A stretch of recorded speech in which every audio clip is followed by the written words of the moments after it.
Neste vídeo, você vai ouvir uma reflexão profunda e cheia de luz, conduzida pela doutora Filó, que nos ajuda a compreender a paciência, a confiança e o agir de Deus em nossa vida. Assista com atenção, permita que a palavra toque o seu coração. Quem está com a palavra de Deus e com a Bíblia, vamos abrir na primeira carta de João. Você achou que eu ia abrir no Evangelho hoje? Está abrindo a segunda leitura. Segunda leitura de domingo, primeira carta de João, capítulo 3. Vocês estão no amém ou na misericórdia? Amém? Não, vocês estão rápido, está melhorando, hein? Está aprendendo a manusear a palavra de Deus. Muito bem. Essa leitura aqui, esse capítulo de João, é um dos capítulos que eu fiz questão de trazer, porque às vezes a gente não pensa muito nisso, às vezes a gente escuta isso, mas não possui, não toma posse disso que ele disse. E esse capítulo é sobre a gente viver como filhos de Deus. Qual é o maior desafio que nós recebemos na vida? Qual é o maior desafio da sua vida? Ser filho de Deus. Ser filho dele. Esse é o maior desafio. A profissão que você escolheu trabalhar, seja como qualquer especialidade que você queira fazer da sua vida, ou ser alguém que não trabalha fora, mas só cria os filhos, né, de casa e cuida de tudo que Deus colocou na sua mão, esse é o seu caminho de santificação. Ok? Mas o grande desafio da nossa vida é ser filho de Deus. Primeiro que a gente escuta isso e acha que isso... Será que é meu mesmo? Jesus veio ao mundo para nos dar esse presente. Ele veio revelar que o Pai, Deus Todo-Poderoso, a gente poderia chamá-lo de meu Pai, nosso Pai. Ele nos fez filhos do Altíssimo. Nós somos filhos de Deus por causa dele. Nós somos filhos no Filho. Pelo batismo nós nos tornamos filhos de Deus. Mas isso é uma coisa que fica guardada, né? Mas aqui João lembra, né, que ele fala, vede que manifestação de amor nos deu o Pai, para sermos chamados filhos de Deus. A gente não tem dimensão do que significa ser chamado filho de Deus. E o Papa, há um Papa que eu vou esquecer agora qual foi, que falava: cristão, toma a noção da sua dignidade. Você é filho do Altíssimo. Levanta, ele fala, levanta a sua cabeça, levanta e ande com a dignidade de filho de Deus. Lembra quem tu és. Acho que é o Papa Leão XIII. Anda com a dignidade, que isso te corresponde. Mas nós esquecemos, né? Então, João fala que existe 3 coisas que nós temos que fazer para viver como filhos de Deus. E são 3 coisas que a gente precisa trabalhar em nós, a partir da consciência, né? Eu já falei isso para vocês mais de uma vez, que a nossa vida espiritual, ela tem um começo. O dia que você toma consciência que você é um filho amado, uma filha amada de Deus. Isso muda toda a sua história. Quem é você? Eu sou uma filha amada, sonhada, desejada pelo meu Pai. Então isso muda tudo na sua vida. Tudo fica diferente a partir desse momento. Mas se eu sou filha dele, como é que eu tenho que viver? Quem é o modelo de filho? Jesus. Então é para quem a gente olha? Para ele. Jesus viveu o tempo inteiro em função do Pai, ok? Parecia um girassol, né? Tudo ele fazia em função do Pai. Eu não vim fazer a minha vontade, mas a vontade daquele que me criou, que me enviou. O pão, o alimento que me sacia não é fazer a vontade do Pai, não é a comida. Tudo era para o Pai. Todas as decisões que Jesus fazia, ele ia conversar com... Ele passava horas ele passava a noite em oração, para conversar com o Pai. Então isso é uma coisa que a gente precisa aprender. Então a gente precisa tomar consciência que Deus habita em nós a partir do batismo. Então a gente precisa aprender que dentro de nós somos um sacrário, que Deus habita. Então é tão difícil, né, a gente tomar a consciência, porque a gente vive disperso, né? A gente vive fora de nós. O quanto é difícil ficar dentro de nós. Quanto que a gente é disperso, né? Então por isso que Nossa Senhora nos ajuda tanto, né? Porque como ela está sempre contemplando Deus, ela está sempre nos trazendo na lembrança de que estamos na presença de Deus. E quanto mais a gente toma consciência que a gente está na presença de Deus, todas as nossas atitudes mudam, pois eu estou na presença dEle. Aquilo que Ele fala para Abraão: Abraão, anda na minha presença e seja santo. Então, a primeira coisa que a gente precisa tomar consciência é que eu preciso romper com o pecado. Não existe pecadinho, não existe pecado mais ou menos, nem pecadão. Pecado é pecado. Deus nos ama. A tolerância ao pecado dele é zero. Deus nos ama. Como ninguém vai te amar. Mas Ele não tem tolerância com o nosso pecado. Então a gente precisa aprender a vigiar sobre isso. A lutar todo dia com o pecado. Com a tentação do pecado. Porque eu posso sentir, mas eu não preciso consentir. Porque o pecado é quando eu consinto. As tentações vão chegar, até na hora da morte. Vocês acham que as tentações da nossa vida são ruins? Vocês acham? De verdade. Filó, se eu estivesse no mundo que não tivesse nenhuma tentação de ser poderosa, tentação de ser uma pessoa que você chega e todo mundo fala: uau, fulano chegou. Tentação de ter uma conta bancária milionária, tentação de poder viajar para onde eu quiser, gastar com o que eu quiser, tentação de ser maravilhosa, tentação de ser poderosa. Leva a gente a nada. Muito bem. Mas vocês acham que a tentação é ruim? Sim ou não, gente? Tem prova, não? Sim ou não? Tentação é ruim? É. Tentação é espetacular. Por quê? Por que eu estou falando que a tentação é boa? Porque cada vez que eu sou tentado, passa aquele homem maravilhoso do seu lado. Você é casado.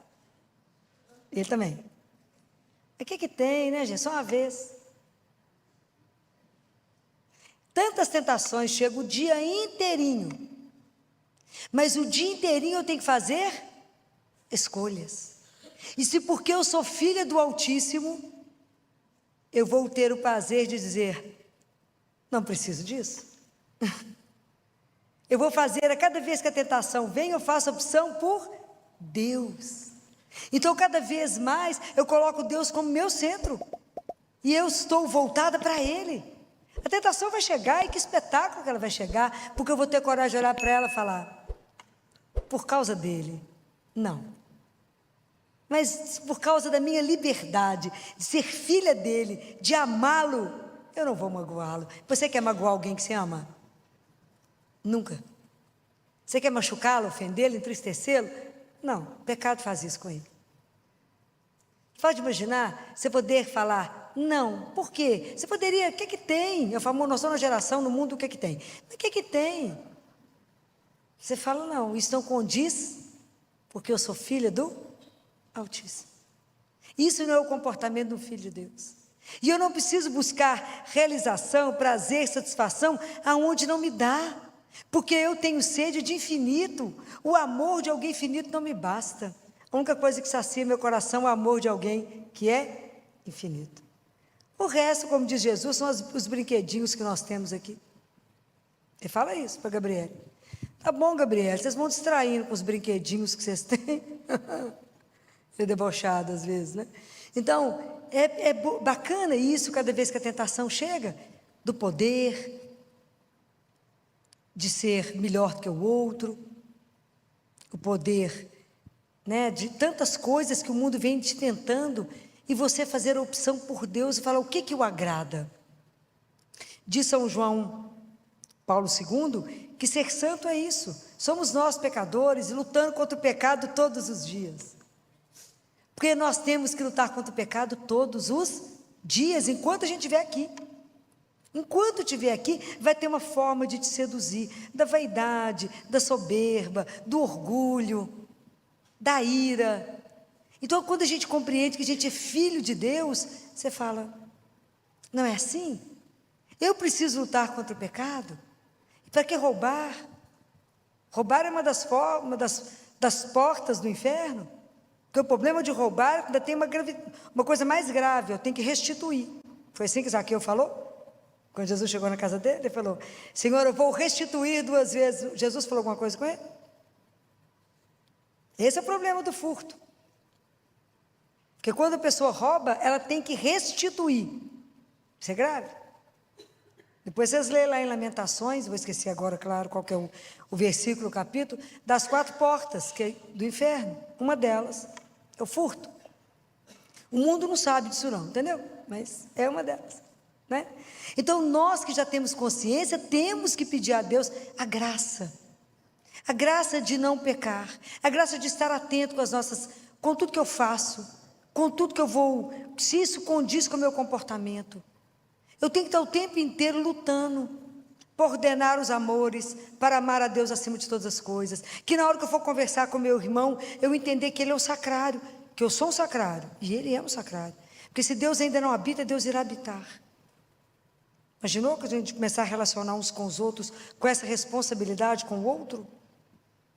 Mas é assim, o Filho de Deus, ele não precisa aparecer. Quem que é a única pessoa que tem que nos ver? Deus. Não precisa preocupar que o outro te veja. A única pessoa que tem que nos ver é Deus.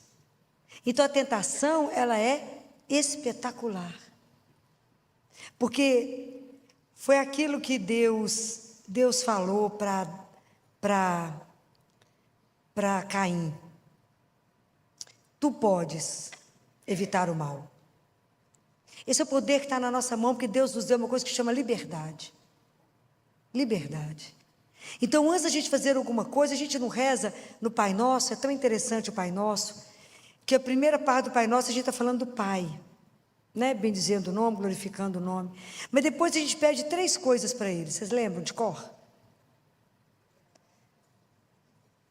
Todo mundo lembrando, né? Na cabeça, né? O que mais? O que a gente pede a Ele?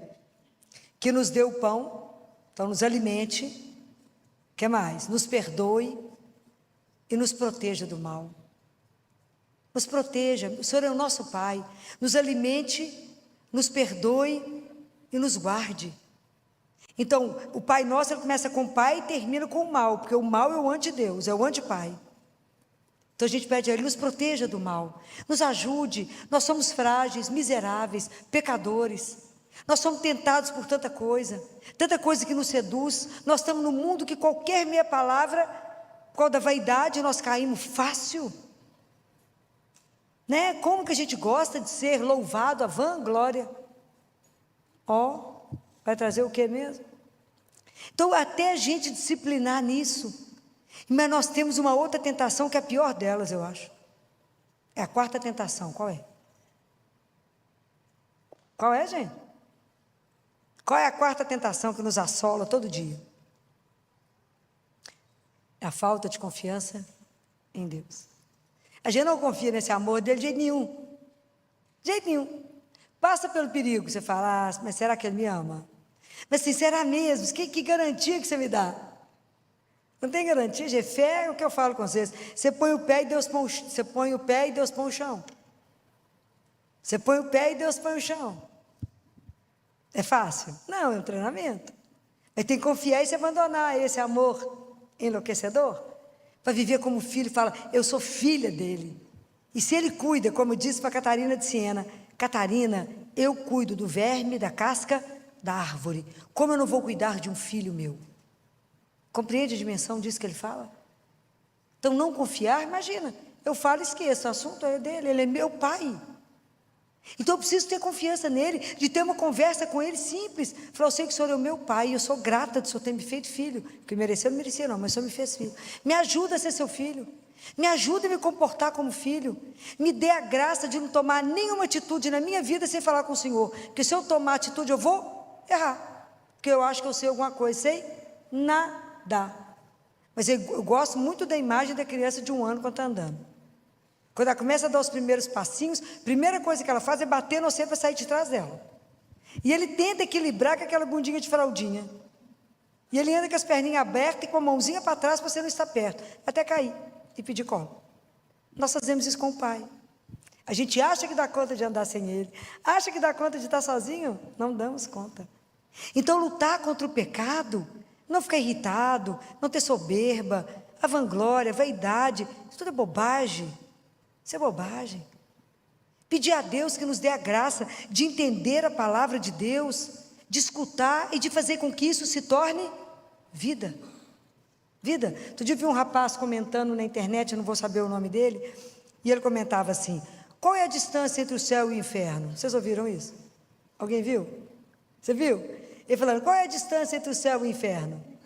30 centímetros, que é a distância da cabeça para o coração. Se você escuta a palavra e não transforma ela em vida, a palavra de Deus serviu para quê? Para nada, não te transformou. Ao inferno é a ausência de Deus na nossa vida.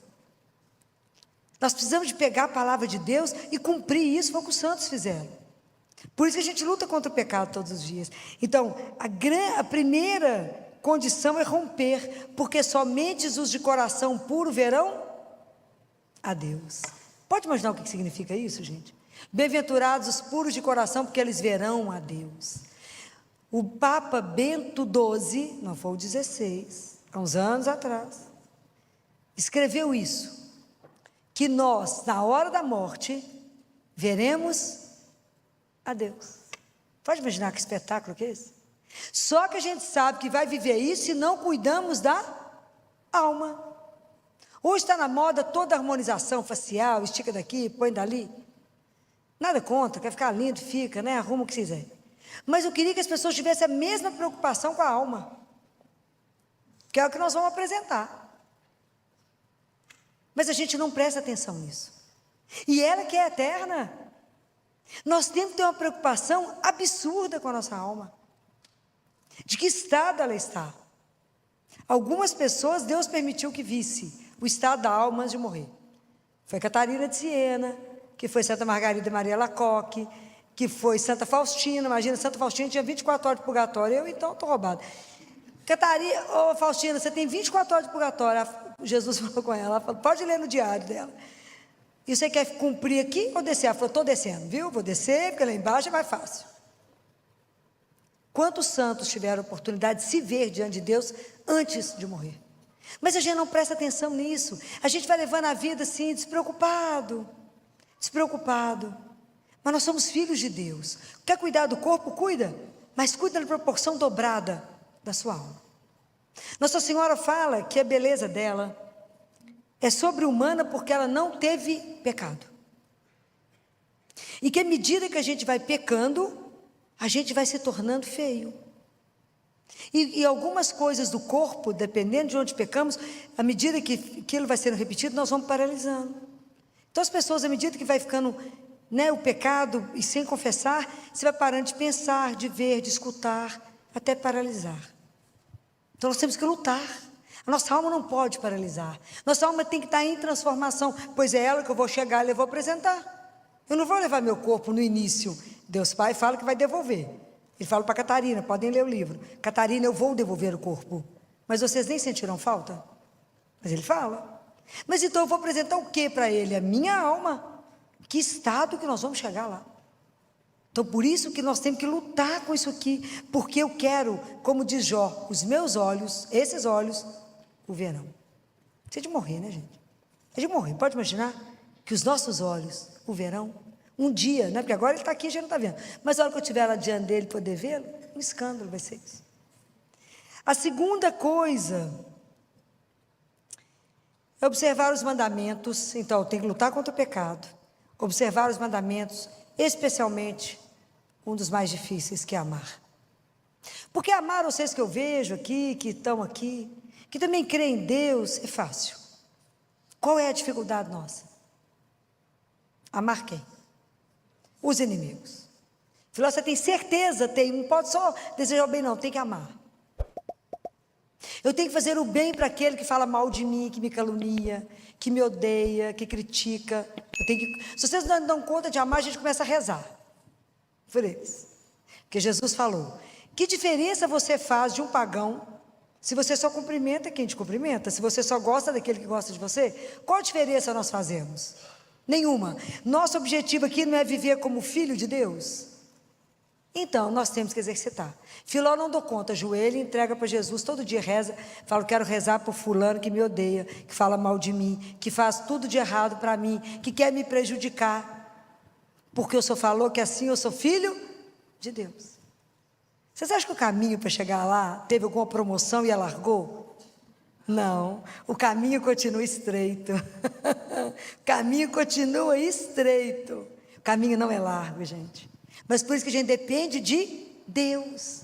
Por isso que a gente não dá conta de andar sozinho. Precisa da graça dEle. Por isso que a gente precisa dos sacramentos. Porque cuidar do irmão de rua não é tão difícil. Levar comida ali, levar uma roupa, a pessoa vai te falar: ai, que pessoa boa que você é tão bacana para mim.